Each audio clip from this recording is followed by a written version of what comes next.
ये परहेज क्या है बीजेपी को जातिगत जनगणना अगर हो जाए देश में न्याय मिल जाए अगर पिछड़ों को सामाजिक। सवाल ही आपका गलत है। हम तो लगातार सबका साथ सबका विकास की बात कर रहे हैं। हम तो हमेशा से कहते हैं कि जो इकोनॉमिकली बैकवर्ड सेक्शन वो चाहे किसी भी कास्ट के हो, सबका साथ सबका विकास। और हमारा संविधान भी कहते हैं ना जाति के नाम पे ना धर्म के नाम, इससे 4% मुसलमानों को आरक्षण कर्नाटक में नहीं देना चाहिए। के नाम पर आरक्षण की इजाजत नहीं देता, जाति के आधार पर तो देता है। ओबीसी पे इतना है तो क्या क्या करोगे सीताराम किसी के साथ? किस तरीके से धक्के मार के बाहर निकाल जाता, तब कहां गया ओबीसी पे? रिस्पेक्ट टू द गेट और रुकिए एक सेकंड आवाज आइए, सुनिए बस एक सेकंड के लिए बात देश की जरूरत नहीं है। प्रॉब्लम है गरिमा जी, कोई बात बोल रहे हो क्या? पूरा मैं सवाल पूछूंगा दीदी जो कह रहे थे या देखे ना गरिमा जी जब आप सवाल पूछती है मैं आपको टोकती नहीं, जब जवाब दे रही हूं तो आप बोल सकते हो। मैं आपको फिर बोल रही हूं जिम्मेदारी से बीजेपी को बुलाना बंद कर दीजिए। नहीं आप मेरा विचार आके नहीं बोलेंगे। जय श्री राम दोस्तों, कैसे आप? होप सारे स्वस्थ होंगे और मस्त होंगे। तो आपकी वीडियो बहुत ही धमाकेदार होने वाली है। और वीडियो में दरबारी एंकर किस तरीके से बीजेपी के प्रवक्ता को घेरने की कोशिश कर रही थी और बीजेपी के प्रवक्ता ने किस तरीके से इसकी इस चाल को नाकाम किया, पहले देखते हैं रिपोर्ट और उसके बाद देखेंगे पूरा वीडियो। आज की डिबेट हो रही है राहुल गांधी द्वारा बार बार उठाए जा रहे एक मुद्दे पर, जिसको वह हर चुनाव से पहले उठाते हैं और हर बार चुनाव हार जाते हैं क्योंकि जनता भी उसके इस मुद्दे को स्वीकार नहीं कर रही है। मुद्दा है जातिगत जनगणना। इसी को लेकर आज दरबारी एंकर गरिमा सिंह बीजेपी की प्रवक्ता राधिका खेड़ा से सवाल पूछ रही थी और यही बात राहुल गांधी अपनी हर जनसभा में या प्रेस कॉन्फ्रेंस में बोलते नजर आते हैं, जिसको लेकर राधिका खेड़ा ने इस दरबारी एंकर गरिमा सिंह को ऐसा जवाब दिया जिसको सुनकर ये दरबारी एंकर कुछ बोलने लायक ही नहीं बची। राधिका खेड़ा का बोलना था, तुम्हारा सवाल ही गलत है, हमारा तो नारा ही है सबका साथ सबका विकास और सबका विश्वास। हम तो हमेशा ही चाहते हैं कि विकास उनका होना चाहिए जो कि इकोनॉमिकल बैकवर्ड है, चाहे वह किसी भी जाति या धर्म के हो। राहुल गांधी केवल और केवल जातियों में देश को बांटना चाहते हैं। इसी को लेकर यह डिबेट हो रही थी, जिसको लेकर राधिका खेड़ा ने इस दरबारी एंकर गरिमा सिंह को अच्छी तरह से ठिकाने लगा दिया, क्योंकि यह हर बार अपने एजेंडे को लेकर बैठ जाती है और बीजेपी के प्रवक्ताओं को घेरने की कोशिश करती है। यही काम उसने इस डिबेट में राधिका खेड़ा के साथ किया, पर राधिका खेड़ा इसके बिछाए जाल में न फंसते हुए उल्टा इसी को ही अच्छी तरीके से समझा दिया कि बीजेपी जातिगत जनगणना को लेकर क्या सोच रखती है। देखते हैं डिबेट को और जानते हैं कि ये दरबारी एंकर क्या अपने एजेंडे में कामयाब हुई या फिर राधिका खेड़ा ने इसकी ही लंका लगा दी। डिबेट आखिरी तक देखना, तभी आपको डिबेट की पूरी हकीकत का पता चलेगा। तो शुरू करते हैं इस धमाकेदार डिबेट को। चालू करो बे। 80-20 के जवाब में वो 90-10 ले आए इंडिया ब्लॉक के साथी। कह लीजिए कांग्रेस स्पेशली अनुसूचित जाति, अनुसूचित जनजाति, पिछड़ा और अल्पसंख्यक, ये परहेज क्या है बीजेपी को जातिगत जनगणना अगर हो जाए देश में न्याय मिल जाए अगर पिछड़ों को सामाजिक। देखिए सवाल ही आपका गलत है। हम तो लगातार सबका साथ सबका विकास की बात कर रहे हैं। हम तो हमेशा से कहते हैं कि उठान उनका होना चाहिए जो इकोनॉमिकली बैकवर्ड सेक्शन हो, वो चाहे किसी भी कास्ट के हो, सबका साथ सबका विकास। और हमारा संविधान भी कहता है। और देखिए ना, आज ये 90-10 की राहुल गांधी की जो लाइन है वो सिर्फ आंकड़ा नहीं है, ये उनकी जहरीली सोच है। तो देश को जातियों में काटना चाहिए। आज सीडब्ल्यूसी में बैठकर गुजरात से वो ओबीसी प्रेम का नाटक कर रहे हैं, लेकिन हकीकत यह है कि कांग्रेस का हाथ हमेशा सिर्फ वोट बैंक के साथ रहा है, ओबीसी सम्मान के साथ नहीं। अब देखिए नेहरू जी, आपने ये स्वयं बताया, नेहरू जी आरक्षण को घृणित बताते थे, इंदिरा जी ने मंडल की रिपोर्ट दबा दी थी और राजीव गांधी जी ने ओबीसी आरक्षण को संसद में खारिज किया था। और आज यही पार्टी खुद को ओबीसी का हितैषी कह रही है। क्या ऐसा क्या हो जाता है? अगर आप देखेंगे राहुल गांधी लगातार जो उनकी पार्टी की विचारधारा है उससे लेफ्ट चल रहे हैं, तो अभी पहले ये तय कर लें कि विचारधारा क्या है। और ये भी राधिका खेड़ा क्या ये कह रही है कि आरक्षण सिर्फ आर्थिक आधार पर होना चाहिए, ईडब्ल्यूएस को मिलना चाहिए, जाति के आधार पर आरक्षण नहीं होना चाहिए? हम तो कहते हैं धर्म के आधार पर भी नहीं होना चाहिए, इससे 4% जाति के आधार पर, धर्म अलग बात है, नहीं देना चाहिए था। सुनिए तो आवाज ओवरलैप करती है। आपके नाम सवाल सुना, मेरा जवाब सुनिए। हम कहते हैं ना जाति के नाम पे ना धर्म के नाम, इससे 4% मुसलमानों को आरक्षण कर्नाटक में नहीं देना चाहिए। आपको हमारा जो कॉन्स्टिट्यूशन है जिसे राहुल गांधी लहराते हुए फिरते वो कहता है, कहा बाबा साहेब अम्बेडकर ने ये लिखा है कि धर्म के नाम पे, और यही नहीं धर्म का गलत ले जा रही है राधिका। मुझे थोड़ा सा चेक करने दीजिए ना, मुझे अलाउ कीजिए कि मैं आपको करेक्ट कर लूं। धर्म एक अलग मसला है, कॉन्स्टिट्यूशन धर्म के नाम पर आरक्षण की इजाजत नहीं देता, पर जाति के आधार पर तो देता है।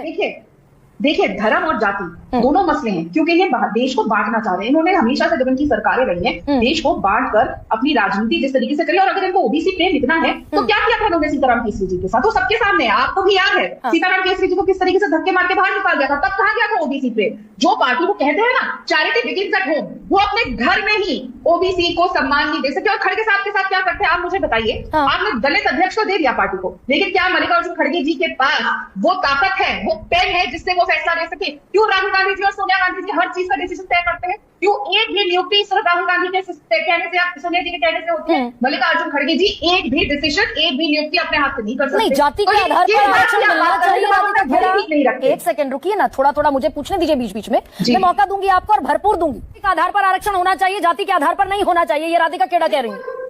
बिल्कुल, हाँ। हम ये लगातार कहते आए हैं कि अच्छा। जो गरीब है, और अगर आप देखेंगे हम गुजरात में भी जितनी स्कीम्स लेकर आए हैं, हाँ। हम हमेशा से जो इकोनॉमिकली वीकर सेक्शन है उनको आगे बढ़ाना चाहते हैं। तो बीजेपी के जो ओबीसी नेता थे, बड़े नेता गोपीनाथ मुंडे, उन्होंने 2010 में बयान दिया था, आप भी जानती होंगी, पंकजा मुंडे उन्हीं की बेटी हैं। उन्होंने 2010 में कहा था कि अगर इस बार भी जनगणना में ओबीसी की जनगणना नहीं हुई तो ओबीसी को सामाजिक न्याय देने में, सोशल जस्टिस देने में 10 साल और लग जाएंगे, हम उन पर अन्याय करेंगे।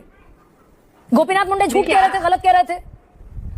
देखिए 2010 तब था, आज 2026 और 2025 की और आज की बात करते हैं। आज ही रविशंकर प्रसाद जी ने साफ कहा है, अभी प्रेस वार्ता थोड़ी देर पहले करी थी, कि कांग्रेस के डीएनए में जातिवाद और वंशवाद है। और हम गर्व से कहते हैं कि हमारी पार्टी ने देश को ओबीसी प्रधानमंत्री दिया है, जबकि कांग्रेस ने ओबीसी को सिर्फ पोस्टर और रैली के लिए तक सीमित रखा। ना कभी उनको कोई फैसला लेने दिया, ना कभी भी उनको आगे ले जाने की बात करी। तो ओबीसी को आगे अगर लेकर जा रहे हैं, इस देश में आज एक ऐसा प्रधानमंत्री है जो चाय बेचता था, हाँ। ये सब जानते हैं। तो आपके OBC जितने समाज सहयोगी में राहुल गांधी आपको अगर देश को के तोड़ने की नहीं बात कर रहे हैं, करने राधिका। विश्व के कंप्लीट करने दीजिए। अच्छा, कह लीजिए, बिल्कुल कहिए, प्लीज। करने दीजिए। हाँ। वो आज सिर्फ इस देश के नहीं, विश्व के टॉप लीडर्स में से है, जहां पे पोलैंड के प्रधानमंत्री कहते हैं कि प्रधानमंत्री श्री नरेंद्र मोदी जी एक लौते प्रधानमंत्री है इस देश में, एक लौते लीडर है जो यूक्रेन और रशिया दोनों से बात कर सकते हैं और साथ उनके गले मिल सकते हैं। मतलब राहुल गांधी अगर कास्ट सेंसस की बात कर रहे हैं तो देश को तोड़ने की बात कर रहे हैं, Radhika. Is it a firm stand of BJP, Bharatiya Janata party? देखिए, देश को तोड़ने की बात तो एक हुंकार राहुल गांधी ने लगाई थी जब उन्होंने अपने नए ऑफिस का उद्घाटन किया था और कहा था, अब क्लियर बताइए ना राधिका खेड़ा, स्टैंड क्या है? कंप्लीट या देखिए ना गरिमा जी, जब आप सवाल पूछती है मैं आपको टोकती नहीं हूँ। जब मैं जवाब दे रही हूँ तो आप बीच में मत बोलिए, वरना मैं आपको फिर बोल रही हूँ। जिम्मेदारी से आप बीजेपी को बुलाना बंद कर दीजिए। ठीक, नहीं आप तय कर लीजिए अगर आपने नहीं बोलने देना। मैंने एक फर्म स्टैंड बीजेपी का नहीं होता है। Give respect to the guest everyone call. रुकिए ना, एक सेकंड, नाराज मत होइए, सुनिए बस एक ये तरीका नहीं है, बात बोल रहा सुनिए। है बीच में काट के बोलो। क्या ये राहुल गांधी कास्ट सेंसस की जब बात करते हैं, देश को तोड़ने की बात करते हैं क्या? राहुल मतलब गांधी सीधे अपने मन से कहते हैं हमारी लड़ाई इंडिया से है और हम फाइट अगेंस्ट इंडिया। और आज उनके ही नेता, आज उनके मन से सीडब्ल्यूसी से ये कहा गया श्रीनिवास के द्वारा, जो पूर्व यूथ कांग्रेस के अध्यक्ष है, जिसके पीछे आप लोग बहुत वाहवाही करते थे, उन्होंने कहा कि राहुल गांधी की लड़ाई वेस्ट इंडिया से है। कभी राहुल गांधी उनका खुद देखते कहते कि मेरी लड़ाई इंडिया से है, और आज उनके सबसे प्रिय नेता, प्रिय साथी ने कह दिया सीडब्ल्यूसी के मन से कि राहुल गांधी वेस्ट इंडिया से लड़ाई लड़ रहे हैं। तो अब कांग्रेस की जातिगत जनगणना तो देश तोड़ने की लड़ाई नहीं है ना, गुजरात है, महाराष्ट्र है। है, चुनाव हाथ है, तो आपको गरीब को ऊपर उठाना है कि जो ऑलरेडी अमीर है उनको आगे लेकर जाना है। तो बहुत इंपॉर्टेंट है इसको एनालाइज करना कि कौन वो लोग हैं जिनको आगे बढ़ाने की जरूरत है ताकि देश आगे बढ़े। मतलब ओबीसी के बारे में जो जातिगत जनगणना की बात नीतीश कुमार भी करते हैं, चिराग पासवान भी करते हैं, जीतन राम मांझी भी करती हैं, अनुप्रिया पटेल भी करती हैं, सब अगर जातिगत जनगणना की बात करते हैं, आपके सारे सहयोगी एनडीए के सब सरकार में है, ये सब देश तोड़ने की बात करते हैं।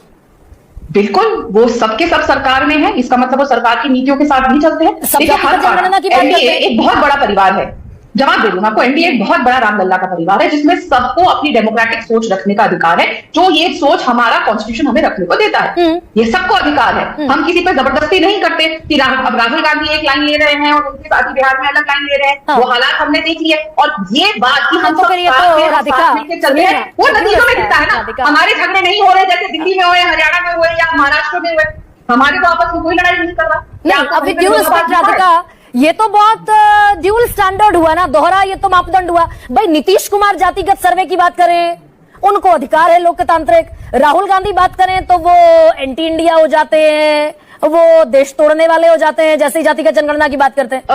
मेरी लड़ाई इंडिया से है, वो राहुल गांधी ने कहा। हाँ। श्रीनिवास ने आज सीडब्ल्यूसी के मन से कहा राहुल गांधी वेस्ट इंडिया से लड़ रहे हैं, हम तो नहीं कह रहे, ये खुद ही कह रहे हैं कि हमारी लड़ाई इंडिया और वेस्ट इंडिया से है। तो अब कोई क्या बोले, ये कौन, कोई हमने बोला क्या?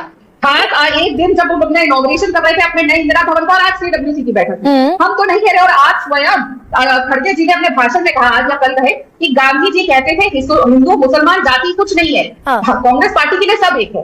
तो 1961 में नेहरू जी चिट्ठी लिख के कहते हैं I dislike any kind of reservation particularly service. Indira Gandhi Mandal commission की रिपोर्ट को दबा देती है, मतलब जातिगत जनगणना की जरूरत नहीं है देश में ना, और रिग्रेसिव है। तो अगर ये डाइवर्स पे बात होनी चाहिए। डाइवर्सिव और रिग्रेसिव था तो आज राहुल गांधी इसको डाइवर्सिव और रिग्रेसिव। एब्सोल्युटली, मैं एक कंक्लूडिंग सवाल पूछ रही हूँ ना आपसे, राधिका, जातिगत जनगणना इस देश की जरूरत नहीं है। प्रॉब्लम है गरिमा, जब मैं अगर कोई बात बोल रही हूँ क्या पूरा नहीं, देखिए सवाल मैं पूछूंगी राधिका। जी जो कह रहे थे, तो ये इनके नेता है नेहरू जी या महात्मा गांधी जी हो, इंदिरा गांधी जी और राजीव गांधी जी हो, ये वो लोग हैं जिनके अंडर कांग्रेस की सरकारें रही हैं। राहुल गांधी एक भी चुनाव नहीं जिता पाए हैं आज तक। नहीं, जातिगत जनगणना होनी चाहिए कि नहीं होनी चाहिए? उन्होंने कहा था इसका मतलब ये अगर पता चल जाए कि इस देश में ओबीसी कितने, एससी कितने, एससी एसटी तो गिने जाते हैं, अगर ये ओबीसी गिन लिए जाए कि कितने हैं और इन्हें सोशल जस्टिस दे दिया जाए तो ये गलत हो जाएगा क्या? होना चाहिए कि नहीं होना चाहिए?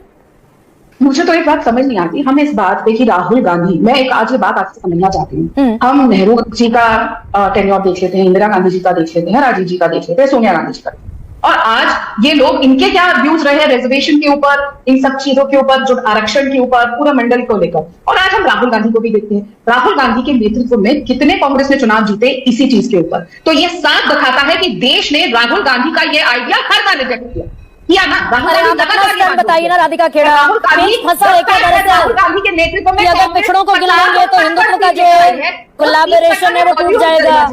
अपना स्टैंड बताइए ना राधिका, फिर आप कहेंगे मैं हमारा टोकती स्टैंड क्लियर है। हाँ। मैं कितनी बार बताऊं, पूरा देश जानता है सबका साथ सबका विकास। हमारा काम है कि गरीबों को आगे ले जाने का। हम वो पार्टी नहीं है जो गरीबी हटाओ का नारा देते रहते देश में गरीबी बढ़ाते गए। हम ठीक वो है, पार्टी तो नहीं है जो इसके आधार पर आरक्षण मिलना चाहिए। अभिषेक, हम हमेशा सबको आगे ले जाने की बात करते हैं। तो देखा आपने किस तरीके से दरबारी एंकर गरिमा सिंह की बीजेपी के प्रवक्ता ने अच्छी तरीके से धुलाई करके रख दी और इसको समझा दिया कि हमारे सामने प्रोपेगेंडा ना चलाओ। तो आई होप कि आपको वीडियो पसंद आएगी। वीडियो पसंद आए तो लाइक कीजिए, शेयर कीजिए और चैनल पर नहीं है तो सब्सक्राइब कीजिए। मिलता हूं फिर किसी नई डिबेट के साथ, तब तक जय श्री राम।